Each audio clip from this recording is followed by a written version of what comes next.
So I'll be presenting about impurities in semiconductor crystals and how you can apply their properties to manufacture microchips.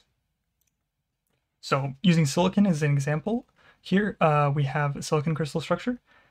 Silicon has 4 valence electrons and it bonds to 4 of its other neighbors.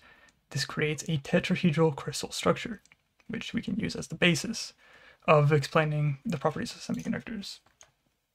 So there's different types of semiconductor substrates right here. With the example of silicon, we have pure silicon, which bonds to 4 of its other neighbors. One of it's behind. For an N-type silicon, which you can add as impurities of something with 5 valence electrons, and that leaves behind a free-flowing electron in the lattice.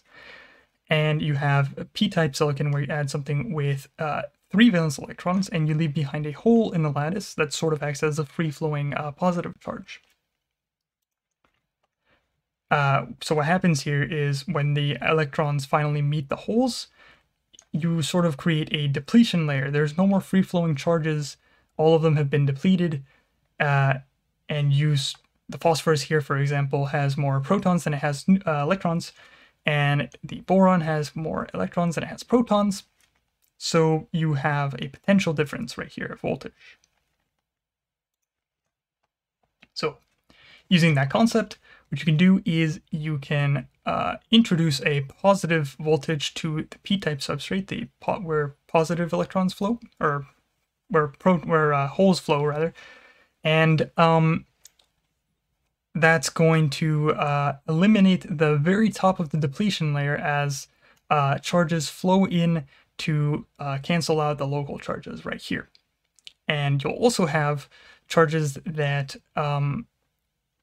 flow upward, and the electrons are going to get attracted to the positive voltage, holes are going to get repelled, and you sort of create an N-type region right here at the very top, which sort of moves the depletion layer down here.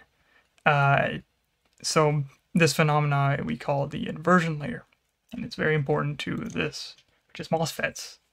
So MOSFETs are a type of transistor, which is essentially a switch that shuts on and off current depending on an input voltage right here.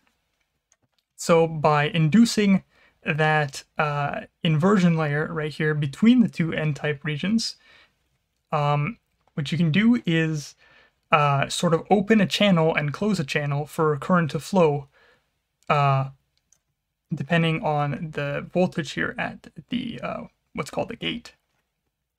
MOSFET specifically stands for a metal oxide silicon, and all of this is a field effect transistor.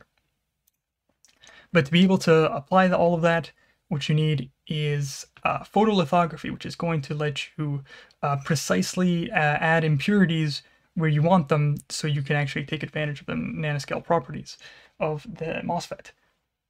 What you start with is ultraviolet or extreme ultraviolet or X-ray, whatever. You start with this electromagnetic wave right here, which is going to pass through a photomask and is going to pass through a lens.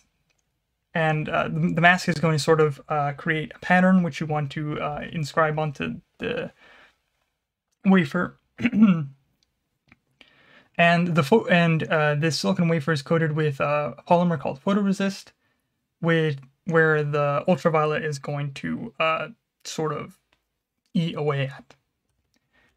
And that's going to allow you to either deposit or etch in very specific, precise areas of the wafer, thus allowing you to create those nanoscale MOSFETs.